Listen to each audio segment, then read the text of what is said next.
Sometimes life puts us through the deepest humiliation to prepare us for our greatest destiny. In that luxurious house, I was invisible to everyone, except him.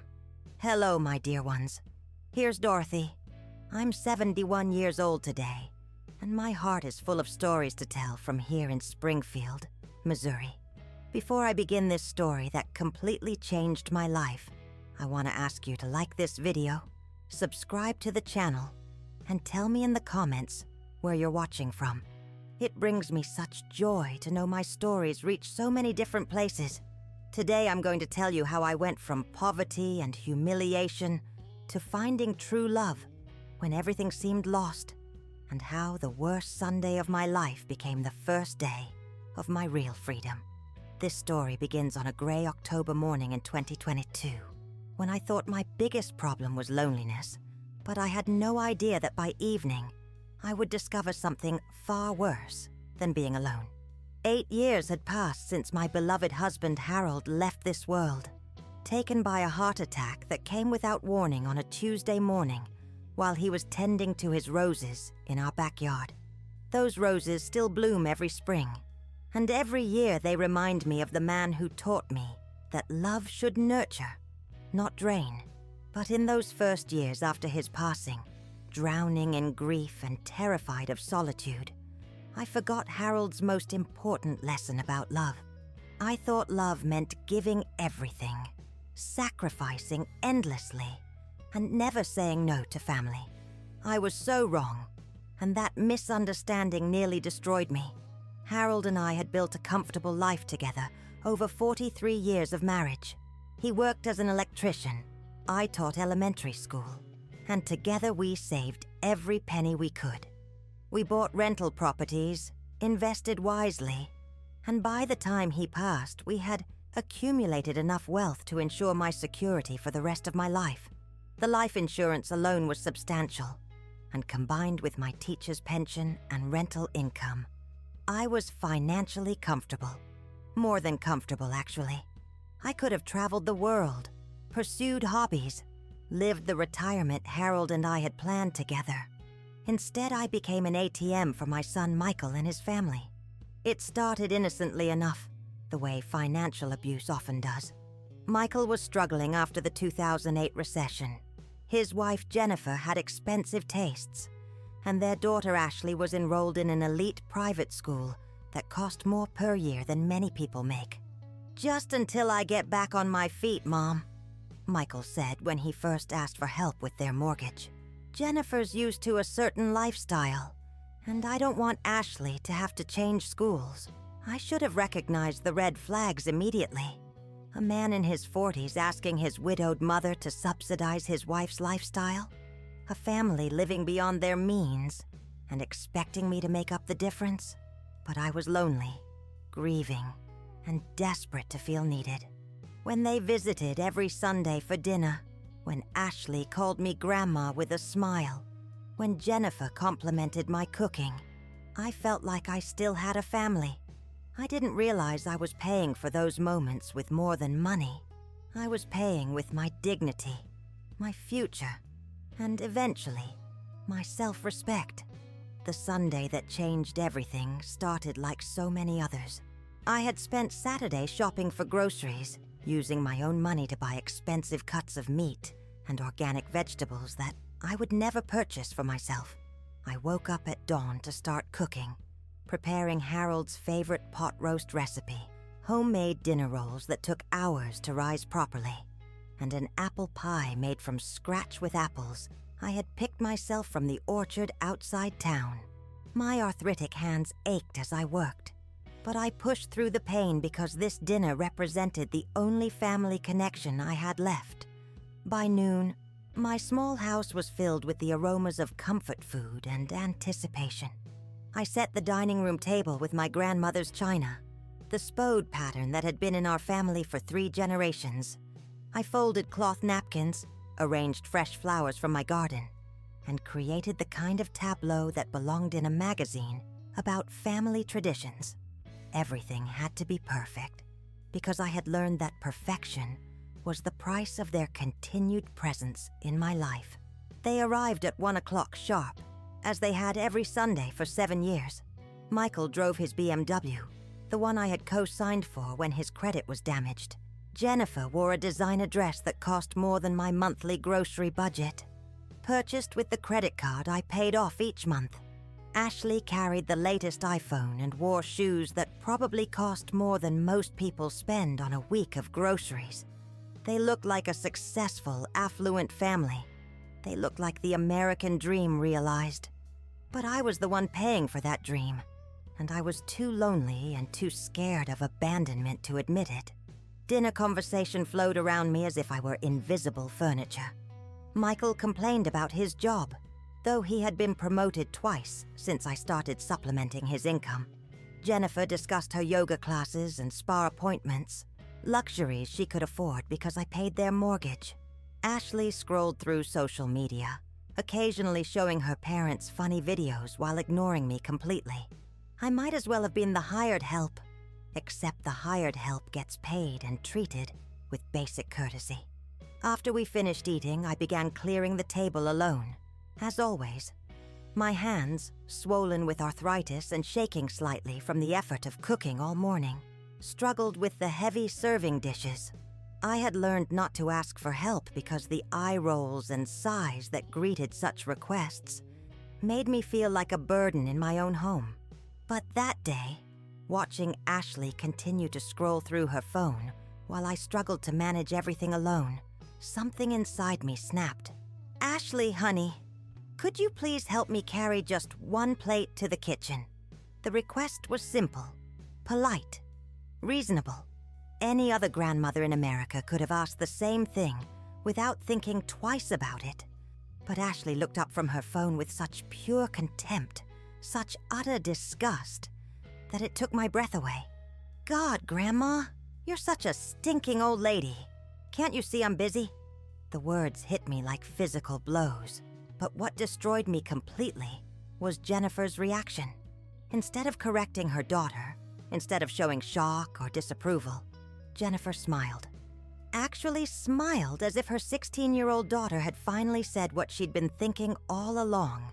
Michael, my own son, the boy I had rocked through countless nights of fever and nightmares, said nothing.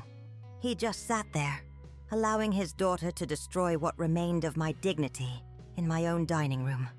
I stood there holding my grandmother's china plate, trembling not just from arthritis, but from the shock of finally seeing myself through their eyes.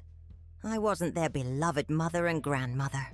I was their personal ATM, a convenience they tolerated in exchange for financial support. The realization was devastating and liberating at the same time. The silence that followed Ashley's insult was deafening. Even she seemed momentarily surprised by the venom in her own words. But she quickly returned to her phone, dismissing me entirely. I walked to the kitchen on unsteady legs, set the plate down carefully, and gripped the counter to keep from collapsing. In the reflection of the kitchen window, I saw not a cherished family matriarch, but a foolish old woman who had spent 8 years buying affection that was never real. The tears came then, hot and angry, and filled with a pain so deep I thought it might kill me. But instead of destroying me, that pain began to awaken something that had been dormant for too long. I heard them gathering their belongings in the living room, preparing to leave as they always did after taking what they came for. This time, in addition to the meal I had provided, they would leave with the envelope of cash I prepared each week, just in case they needed anything. But as I listened to their voices, casual, untroubled, already planning their next expensive purchase, I felt something I hadn't experienced in decades. It wasn't just anger, though rage was certainly there. It wasn't just hurt, though the emotional pain was overwhelming. It was clarity. Diamond-sharp, crystal-clear understanding of what my life had become and who I had allowed myself to become in my desperate need to avoid being alone. They left without saying goodbye. As usual, I heard the front door close, heard Michael's expensive car start in my driveway, heard them drive away to their comfortable apartment that I funded but was never truly welcome in. And I stood in my kitchen, surrounded by the aftermath of another family performance, and made a decision that would change everything. I was done being their victim. The next morning, I woke up feeling different. For the first time in 8 years, my first thought wasn't about what Michael's family might need from me that day. Instead, I found myself wondering what I needed, what I wanted, what I deserved from the remaining years of my life. The shift in perspective was subtle but profound. Instead of seeing myself as existing to serve others, I began to remember that I was a person with my own dreams, needs, and value. I made myself a proper breakfast for the first time in months. Not the hurried toast I usually grabbed while rushing to prepare for their visits, but eggs Benedict the way Harold used to make them on Sunday mornings when we were young and believed we had all the time in the world. I used real hollandaise sauce instead of the packet mix I had switched to in order to save money for their expenses. I brewed fresh coffee in Harold's old percolator instead of the instant coffee I had been drinking to stretch my grocery budget. Sitting at my kitchen table, eating a meal I had prepared solely for my own pleasure. See, I began to do something I should have done years earlier. I started calculating exactly how much money I had given them. I pulled out bank statements, credit card bills, receipts, and records going back 7 years. What I discovered made me physically sick. The monthly transfer to Michael's account. $2,800 every month for 7 years. That alone totaled $235,200. But that was just the beginning.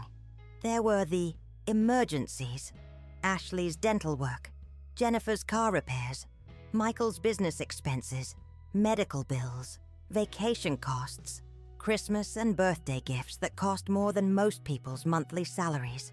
There were the bills I paid directly, Ashley's private school tuition, their apartment rent, utilities, groceries, insurance premiums. When I finally added everything up, the number on my calculator made me dizzy with shock and rage. $512,147. Over $500,000 of my own money. Money from Harold's life insurance policy. Money from our rental properties. Money from my pension that was supposed to secure my own future. All of it gone, flowing like water to a family that treated me like an inconvenient obligation. I sat staring at that devastating number, and something fundamental shifted inside me. Not the kind of breaking that destroys, but the kind that liberates. I had been so terrified of losing them, so desperate to avoid the loneliness that had consumed me after Harold's death, that I had literally bought their presence in my life. And even after spending enough money to buy a house, they still treated me like a burden they had to tolerate. The phone rang, jolting me out of my financial reckoning. Michael's name appeared on the caller ID, and for the first time in 8 years, I hesitated before answering. Part of me wanted to pretend the previous evening had never happened, to slip back into the comfortable pattern of endless giving that had defined our relationship. But that calculator still displayed the evidence of my financial destruction, and Ashley's cruel words still echoed in my ears. "Hi, Mom." Michael's voice carried the casual expectation I had grown to dread. "Jennifer wants to take Ashley shopping for winter clothes today, and we're running a little short this month. Could you transfer maybe $800 to my account?" No acknowledgement of his daughter's behavior. No apology for allowing her to insult me in my own home. No recognition that anything had gone wrong. Just another request for money. As predictable and inevitable as sunrise. This was the moment of truth. The crossroads that would determine whether I continued down the path of self-destruction or finally chose myself. "No," I said, and the word felt foreign on my tongue after years of automatic compliance. The silence on the other end stretched so long, I wondered if the call had dropped. Michael literally could not process that I had refused a request for money. In his mind, my wallet was as available to him as his own. Maybe more so since I never seemed to run out of funds the way he did. "What do you mean, no?" His voice carried confusion, as if I had suddenly started speaking a foreign language. The concept that I might refuse to hand over money was so alien to him that he couldn't even formulate a coherent response. "I mean, no, Michael. I won't be transferring any money today, or any other day for that matter." My voice was steadier than I felt, but there was steel in it that surprised even me. For the first time in our adult relationship, I was setting a boundary, and it felt terrifying and exhilarating at the same time. "Mom, what's this about?" "If it's about last night, you know how teenagers are." Ashley didn't mean anything by it. The casual dismissal of my humiliation, the way he minimized his daughter's cruelty, ignited a rage I didn't know I was capable of feeling. "She called me a stinking old lady, Michael. In my own home after I spent my entire weekend preparing a meal for your family. And you said nothing. You sat there and allowed your daughter to treat me like garbage. And now you want me to pretend it never happened while I hand over more money. You're being over-dramatic, Mom. She's 16. They say stupid things when they're teenagers. Over-dramatic. After 8 years of sacrifice, of putting their needs above my own financial security, of funding their lifestyle, while denying myself even small pleasures, my pain was being dismissed as over-dramatic.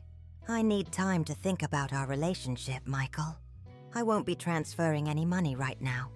The words came out stronger than I felt, but saying them aloud made them feel true and necessary, and long overdue. "Mom, we're counting on that money.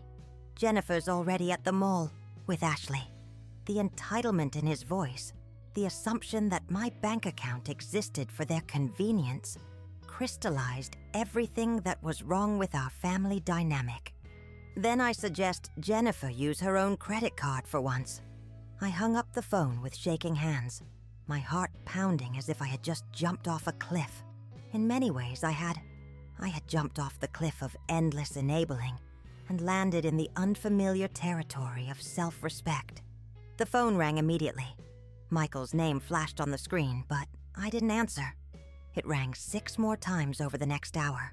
Then Jennifer's number started appearing. I ignored those calls too. By late afternoon, Ashley's number was showing up on my caller ID. I let them all go to voicemail, each unanswered call representing a small victory in my battle for independence.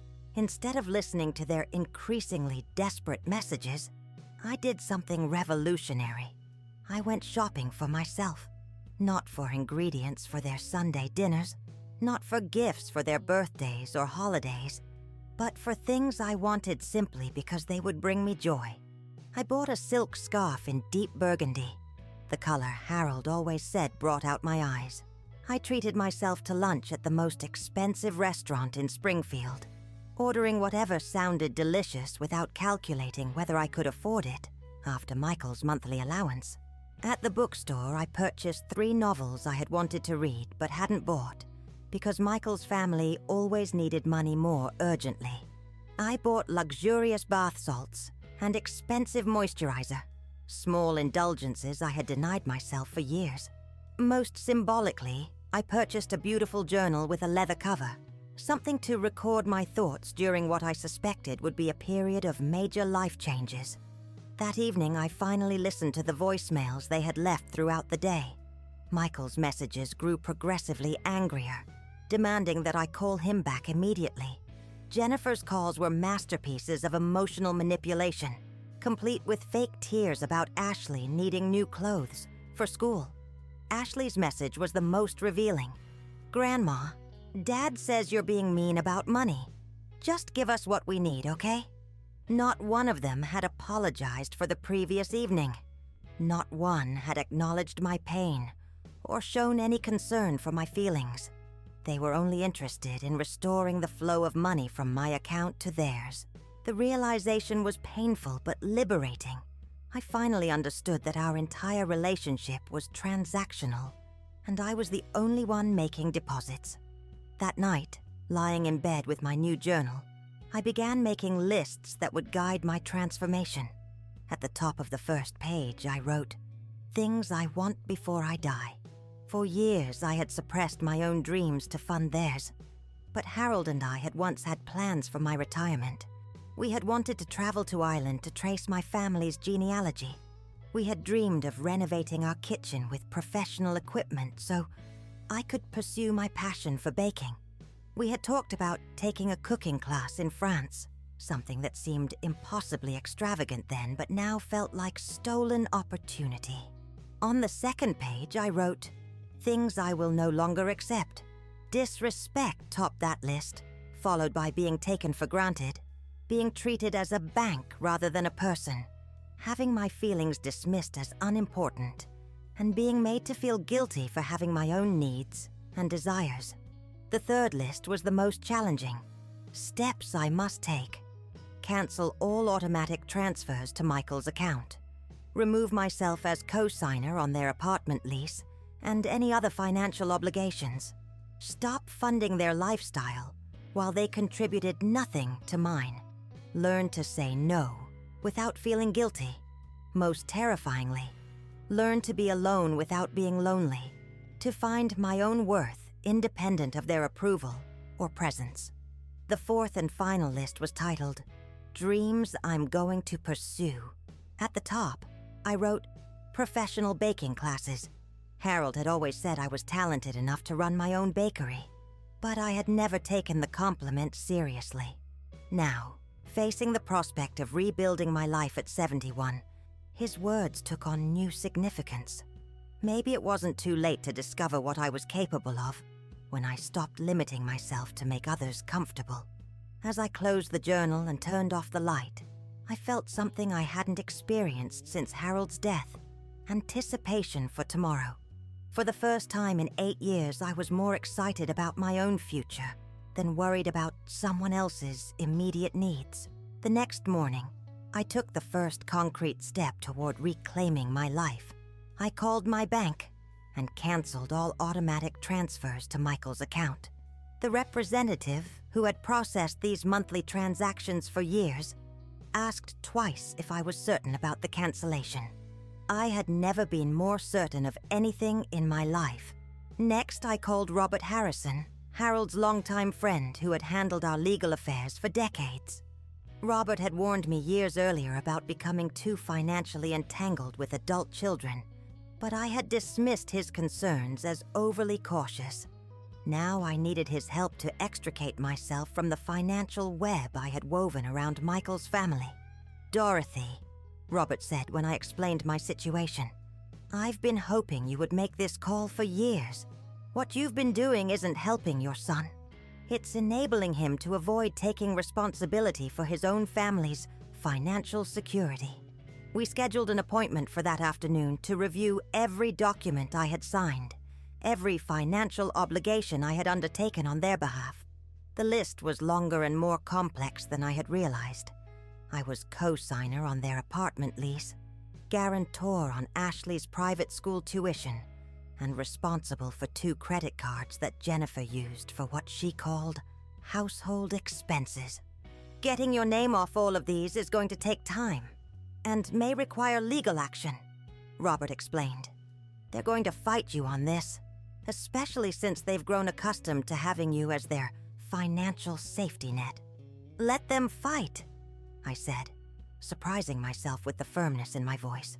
"I'm done being their safety net. I'm 71 years old, Robert. If I don't start living for myself now, when will I?" The phone calls from Michael's family resumed that afternoon, each more desperate than the last. The automatic transfer hadn't gone through. Ashley needed money for a school project. Jennifer had made commitments based on my usual generosity. Each crisis was presented as an emergency that only I could solve, each request wrapped in guilt and obligation. But instead of caving to their emotional manipulation, I did something that would have seemed impossible just days earlier. I enrolled in a professional baking program at the Kansas City Culinary Institute. A 90-minute drive from Springfield, but worth every mile for the education I would receive. The program was expensive, more than I had spent on myself in the previous 5 years combined. But as I paid the registration fee with money that would normally have gone to Michael's account, I felt a lightness in my chest that I had forgotten was possible. For the first time since Harold's death, I was investing in my own future instead of subsidizing someone else's present. That evening, I prepared dinner for one person for the first time in years. Instead of cooking enough food for a family gathering that felt more like a business meeting, I made exactly what I wanted to eat. A simple omelette with herbs from my garden, toast from bread I had baked myself, and a glass of the good wine I usually saved for special occasions. As I sat at my kitchen table, eating off everyday dishes, instead of the fine china I reserved for family visits, I realized something profound. I was special enough to deserve the good wine, and the nice dishes, and the careful preparation. I didn't need anyone else's presence to make a meal worth celebrating. The transformation had begun, and there would be no turning back. 3 weeks into my professional baking program, I discovered something I had forgotten during my years of family servitude. I was actually interesting. The other students, mostly women ranging from their 30s to their 70s, welcomed me with genuine warmth that had nothing to do with what I could provide for them financially. There was Margaret Chen, a 68-year-old grandmother from Kansas City, who was starting her own catering business after her husband's retirement. Sarah Williams, a 35-year-old mother of 3 who had always dreamed of opening a bakery, but had never found the courage until her youngest started school. Linda Rodriguez, a 52-year-old former accountant who decided life was too short to spend it doing work that didn't feed her soul. We bonded over burned croissants and collapsed soufflés, sharing stories and laughter that reminded me what authentic relationships felt like. These women valued my opinions, listened to my stories, and included me in their conversations, not because I funded their lifestyles, but because they genuinely enjoyed my company. Our instructor, Chef Martinez, was a patient man in his 40s who had trained in France before returning to Missouri to teach. He possessed the rare gift of seeing potential in his students that they couldn't see in themselves. After tasting my Irish soda bread, a recipe passed down from my great-grandmother, he pulled me aside with eyes bright with excitement. "Dorothy," he said, his voice filled with conviction, "you have something special here. This isn't just baking. This is artistry. You're creating memories and emotions, not just food." His words planted a seed that began growing immediately. For decades, I had dismissed compliments about my cooking as polite social pleasantries.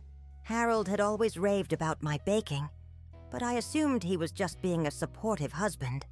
Now, hearing professional validation from someone with no reason to flatter me, I began to wonder if maybe I had been underestimating my own abilities. During lunch breaks, my classmates and I would share our life stories over sandwiches and coffee.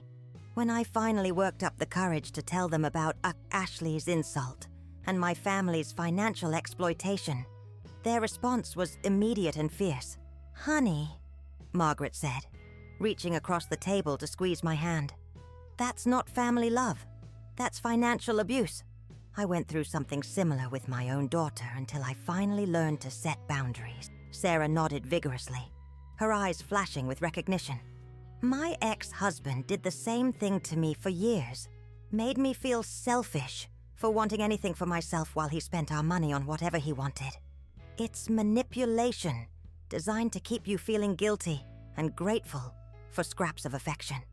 Linda shared her own story of supporting her adult son through 3 failed business ventures, never seeing a penny returned, until she realized she was enabling his irresponsibility rather than helping him grow.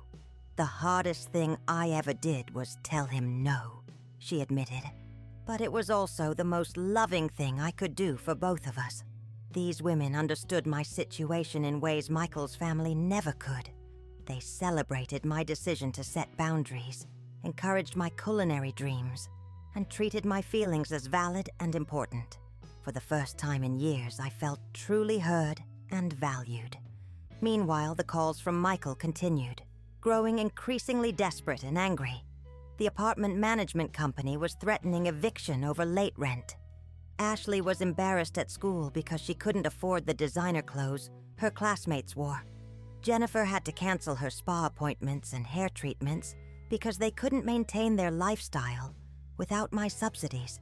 Each problem was presented as my fault, my responsibility, my failure as a mother and grandmother. The guilt trips were sophisticated and relentless, designed to wear down my resolve and restore their access to my bank account. But surrounded by supportive friends and immersed in learning something I was passionate about, those manipulative calls began losing their power over me. I started letting them go directly to voicemail, listening to the messages later when I felt emotionally strong enough to hear the anger and desperation without absorbing it into my soul. The real breakthrough came during week 4 of the program, when Chef Martinez announced our final project. We would be catering a small reception for the culinary school's board of directors and major donors. It was both terrifying and exhilarating. We would be cooking for people whose opinions mattered in Kansas City's food scene. I decided to prepare an elevated version of my grandmother's Irish soda bread, incorporating techniques I had learned about proper gluten development and fermentation. Alongside it, I would make individual apple tarte tatin, a challenging French dessert that required precise timing and temperature control. The night before the event, I stayed up late in my own kitchen, practicing every technique until my movements became fluid and confident. As I worked, I could almost hear Harold's voice encouraging me, and my grandmother's gentle guidance about putting love into every dish. The day of the reception, my hands shook as I began preparation, but as I fell into the familiar rhythm of measuring, mixing, and shaping, confidence replaced anxiety. When the guests began arriving and tasting our creations, I watched their faces nervously, looking for any sign of disappointment or disapproval. The first person to try my soda bread was an elegant woman in her 60s who closed her eyes after the first bite and made a sound of pure pleasure. "This is extraordinary," she told Chef Martinez. "Who created this masterpiece?" When he pointed to me, she approached with a business card and a warm smile. "I'm Patricia Coleman. I coordinate events for some of Kansas City's most prominent families. Would you be interested in catering a wedding reception next month?" I stared at her card, hardly believing what I was hearing. Someone wanted to pay me for my baking. Someone who saw commercial value in skills I had always taken for granted. "I'm not sure I'm ready for something that big," I stammered. But Patricia waved away my doubts with the confidence of someone who had been in the business for decades. "Honey, I've been doing this for 30 years. I recognize talent when I taste it. The couple is looking for someone who can create an intimate, artisanal feel for their reception. You're exactly what they need." As I drove home that evening with Patricia's business card in my purse and professional validation ringing in my ears, I felt something I hadn't experienced since Harold's death: genuine pride in my own accomplishments. Not pride in my ability to solve other people's problems or fund their dreams, but pride in my own skills, creativity, and potential. When I pulled into my driveway, Michael's car was waiting for me, and I could see through the windshield that both he and Jennifer were inside, their faces grim with determination. They had come for a confrontation, and judging by their expressions, they weren't planning to take no for an answer. But I wasn't the same woman who had been humiliated in her own dining room 2 months earlier. I was Dorothy Miller, culinary student, potential business owner, and most importantly, a woman who had finally remembered her own worth. Michael and Jennifer emerged from their car as I approached my front door, their body language radiating the kind of aggressive entitlement I had enabled for too many years. Michael's jaw was set in the stubborn expression I remembered from his childhood tantrums, while Jennifer's face displayed the calculated vulnerability she used when she wanted something expensive. "We need to talk, Mom," Michael announced. his voice carrying the authoritative tone he had learned, worked on me in the past. But authority only works when the other person grants it power, and I was no longer willing to be intimidated by my own son. "Yes, we do need to talk," I agreed. But instead of stepping aside to let them into my home, I remained on the front porch, with my key still in hand. The message was clear. This conversation would happen on my terms, not theirs. Jennifer stepped forward, her eyes glistening with what appeared to be tears, though experience had taught me to be suspicious of her emotional displays. "Dorothy, I don't understand what's happening to you. You've always been so generous, so family-oriented. This isn't like you at all." The words were carefully chosen, designed to make me feel like I was betraying some essential part of my identity by refusing to fund their lifestyle. The implication that setting boundaries somehow made me less loving was a masterpiece of manipulation that might have worked 2 months ago. "You're absolutely right, Jennifer. This isn't like the old me at all. The old me would have apologized for taking up space in my own home, handed over my credit card without question, and pretended that Ashley calling me a stinking old lady never happened." Michael's face flushed red, the way it used to when he was caught in childhood misbehavior. "That's what this is really about, isn't it? You're punishing our entire family because a teenager said something thoughtless. I'm not punishing anyone, Michael. I'm finally taking care of myself instead of taking care of everyone else.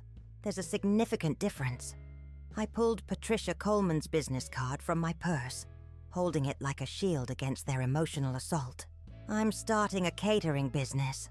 I'm going to use my skills to serve people who appreciate my work and pay me fairly for it." Jennifer's tears evaporated instantly, replaced by the cold calculation I had seen many times, but never acknowledged. "That's completely unrealistic, Dorothy. You're 71 years old. Starting a business at your age is impractical and, frankly, a little pathetic." The casual cruelty in her dismissal of my dreams revealed everything I needed to know about how she truly saw me. I wasn't a person with valid aspirations. I was an aging cash machine whose only value lay in my ability to fund her comfort. What's impractical and pathetic is spending over $500,000 of my retirement money supporting adults who should be taking care of themselves. The words came out stronger than I felt, but speaking them aloud made them feel true and necessary. Michael's anger finally exploded. "Fine. If you want to be selfish and bitter, that's your choice. But don't expect us to keep pretending we want a relationship with someone who puts money before family." The irony was so profound it took my breath away. Someone who puts money before family? Michael, for the past 8 years, money has been the only basis for our relationship.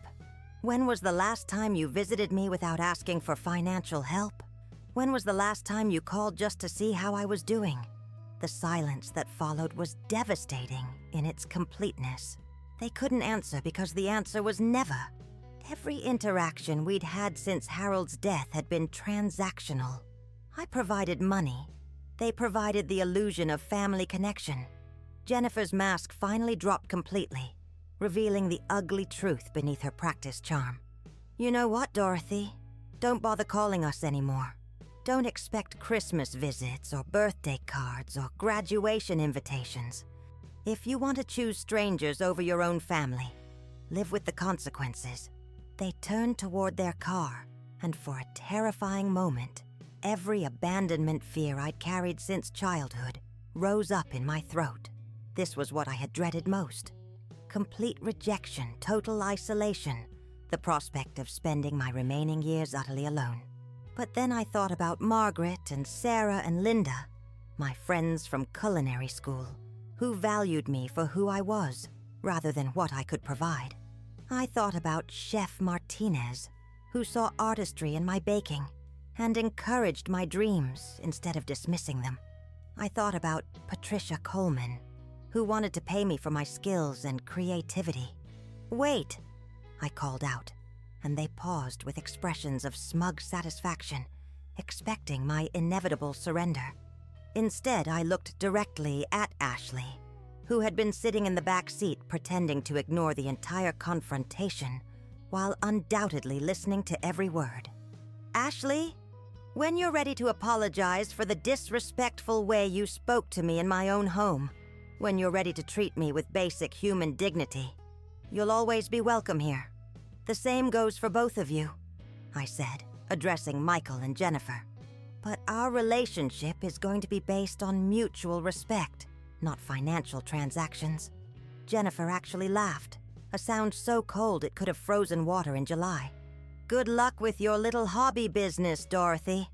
When you're sitting alone in this house with no family, no grandchildren, and no one who cares whether you live or die, remember that you chose this isolation."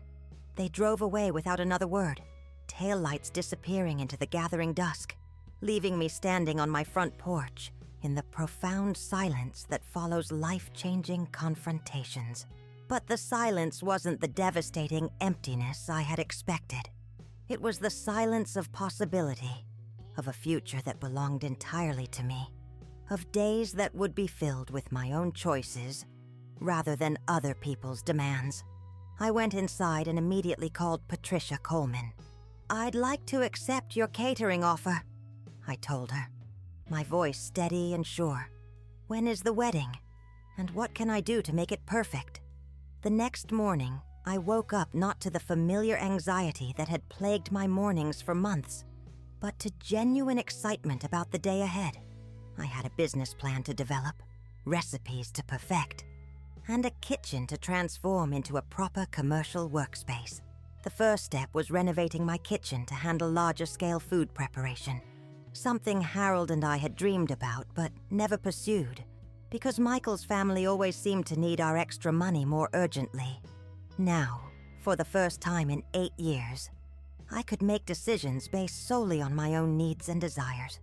I spent the morning measuring countertop space and researching commercial-grade equipment, planning the renovation that would symbolize my transformation from victim to entrepreneur. Every decision felt momentous because it represented choosing myself over the security of being needed by people who didn't actually value me. That evening, I invited Margaret, Sarah, and Linda over for dinner. Not the formal, anxiety-producing Sunday dinners I had prepared for Michael's family, but a casual Tuesday evening gathering focused on friendship and mutual support. Margaret arrived with a bottle of wine and congratulations on my new business venture. Sarah brought legal pads and pens for business planning sessions. Linda came with her grandmother's recipe collection, offering to share family culinary secrets in exchange for French techniques I was learning in our cooking class. We sat around my kitchen table until nearly midnight, talking about dreams that had been deferred but not abandoned, making lists of potential customers and signature dishes, designing business cards, and calculating startup costs. For the first time in 8 years, my home was filled with laughter that wasn't performed, conversation that included me as an equal participant, and the kind of authentic friendship that asked for nothing but offered everything. As my friends prepared to leave, Margaret squeezed my hand and said something that would stay with me forever. "Dorothy, watching you choose yourself after all these years of choosing everyone else first, it's inspiring all of us to be braver in our own lives." I realized then that my transformation wasn't just personal. It was giving other women permission to value themselves, to set boundaries, to pursue dreams that had nothing to do with serving other people's needs. 6 months later, my kitchen renovation was complete, and Dorothy's artisan catering was booming beyond my wildest expectations. Patricia Coleman's wedding had been such a success that word spread through Kansas City's social circles like wildfire. I had catered 8 more events, developed a signature menu that combined my Irish heritage with French techniques, and built a client base of people who appreciated quality and were willing to pay for it. More importantly, I had rediscovered parts of myself that had been buried under years of people-pleasing and financial enabling. The confident woman who negotiated contracts and managed employees felt like someone I was meeting for the first time. But she also felt deeply familiar, as if I was returning to who I had always been meant to be. The business success was gratifying, but the personal transformation was life-changing. I had joined a book club at the local library, started taking yoga classes designed for seniors, and even begun dating Frank Morrison, a retired teacher whose wife had passed away 3 years earlier. Frank was everything Harold would have wanted for me. Kind, financially independent, intellectually curious, and most importantly, someone who enhanced my happiness rather than demanding it as payment for his presence in my life. My support group for women experiencing financial abuse from family members had grown from the informal conversations at culinary school to a structured organization that met twice monthly in community centers around Springfield and Kansas City. We had helped over 50 women recognize the difference between loving generosity and enabling manipulation, assisted them in setting healthy boundaries, and provided emotional support during the difficult process of reclaiming their lives. But perhaps the most unexpected development was a phone call I received on a rainy Thursday evening in March. Ashley's name appeared on my caller ID, and my heart clenched with a mixture of hope and protective caution. "Grandma." Her voice was small and uncertain, nothing like the confident teenager who had called me a stinking old lady 9 months earlier. Could I come see you? I have some things I need to say." 2 days later, Ashley sat in my newly renovated kitchen, tears streaming down her face as she struggled to find words for feelings she was only beginning to understand. She looked older than her 17 years, as if the consequences of her family's choices had forced a maturity that should have come gradually. "I'm so sorry, Grandma," she whispered, her voice breaking on every word. "I'm sorry for what I said to you. I'm sorry for how we all treated you, and I'm sorry it took me this long to realize how wrong we were." She told me about the chaos that had followed my withdrawal of financial support. Michael and Jennifer's marriage had imploded within months, their relationship unable to survive without my money to mask their fundamental incompatibilities. Jennifer had moved back to her parents' house in another state, effectively abandoning both Michael and Ashley in her determination to start fresh. Michael, forced to confront his financial reality without my subsidies, had moved into a small apartment and taken a second job to pay rent he had never been responsible for before. "I've been staying with friends mostly," Ashley explained, "because home became this really toxic place where everyone was angry all the time. And I started thinking about all the years you took care of us, all the money you spent, all the sacrifices you made, and I realized we never even said thank you.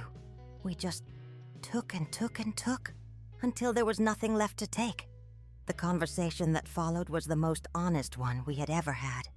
Ashley talked about the pressure she had felt to maintain an image of wealth at school, how her parents had taught her to see my generosity as something she was entitled to rather than something to be grateful for.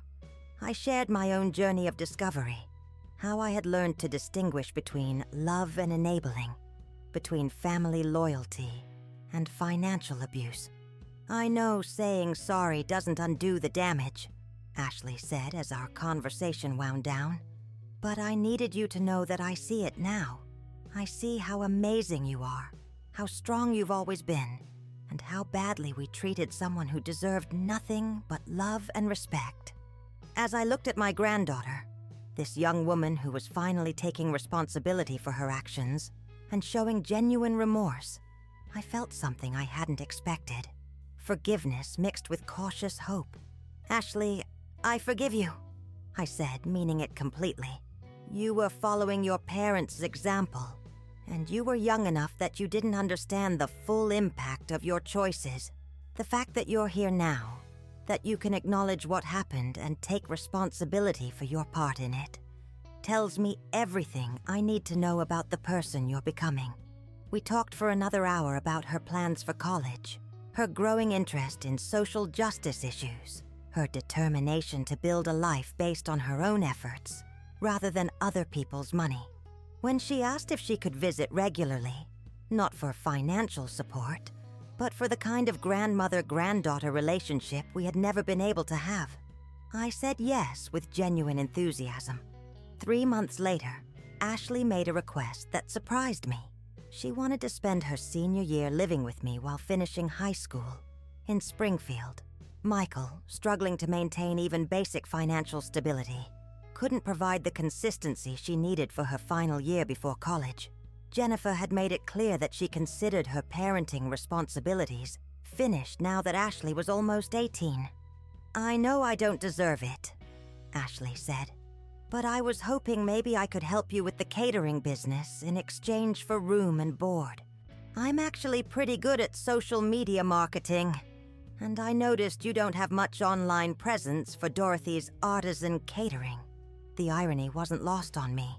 The granddaughter who had once seen me as nothing more than a source of money was now offering to earn her keep, to contribute to my success rather than simply benefit from it. More importantly, she was offering me something I had thought was lost forever: genuine family connection based on mutual respect and affection. Having Ashley live with me during her senior year transformed both our lives in ways neither of us had anticipated. She threw herself into promoting my catering business with the digital native skills of her generation, creating Instagram and TikTok accounts that showcased my baking artistry to thousands of potential customers. Within weeks of launching our social media presence, bookings doubled, and I had to hire additional part-time staff to handle the increased demand. But the business growth, gratifying as it was, paled in comparison to watching Ashley mature into a thoughtful, hard-working young woman who took pride in contributing to our shared success rather than simply consuming resources. She helped with food prep, managed social media marketing, and assisted with event coordination, all while maintaining excellent grades and preparing for college applications. The young woman who emerged from that challenging year bore little resemblance to the entitled teenager who had insulted me in my own dining room. Ashley became considerate, financially responsible, and fiercely protective of our relationship.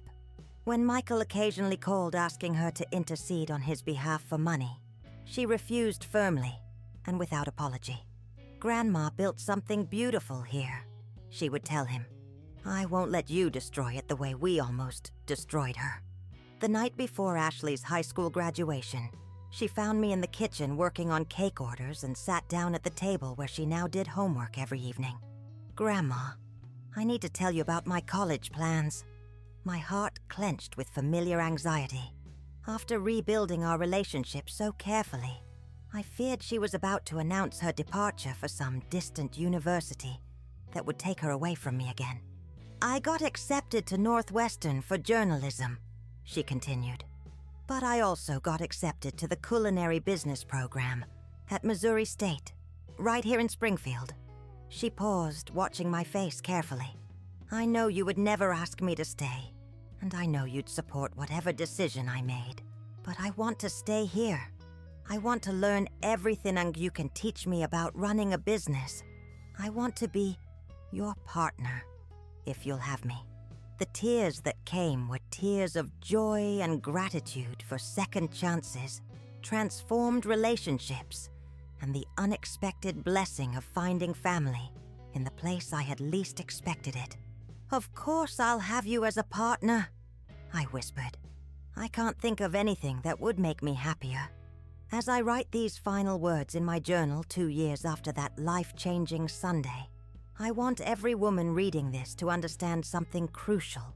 Your worth is not measured by what you can provide for others. Your value doesn't decrease with age.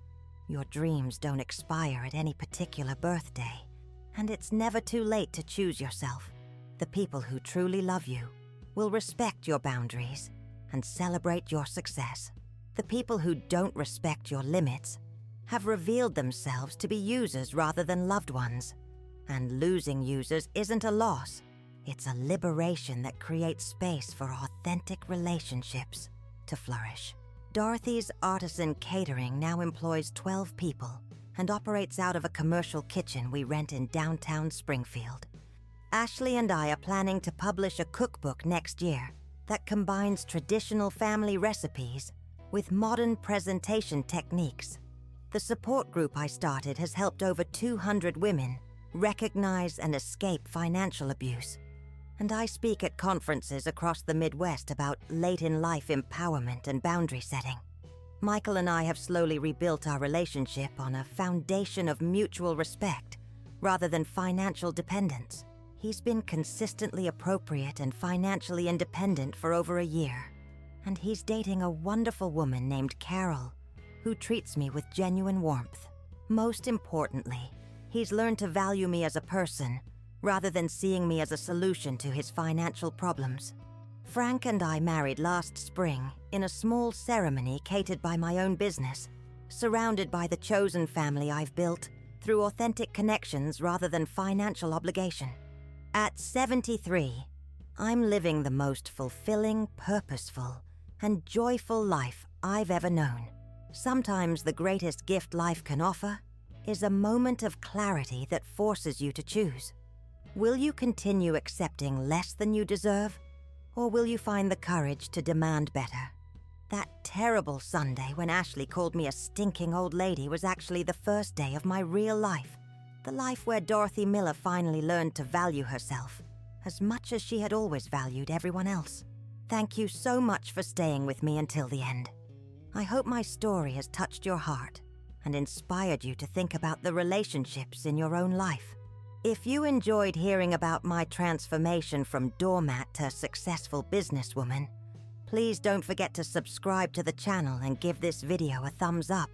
It really helps us reach more people who might need to hear these stories. Every day we share new tales about resilience, family, and finding the strength to choose yourself when it matters most. I'd love to hear your thoughts. Have you ever had to set boundaries with family members? What did you think about my journey? Share your experiences in the comments below. I read every single one, and your stories inspire me. Tomorrow we'll have another incredible story that proves it's never too late to rewrite your life. Until then, remember, you are worth more than you know, and you deserve relationships built on love and respect, not obligation and guilt.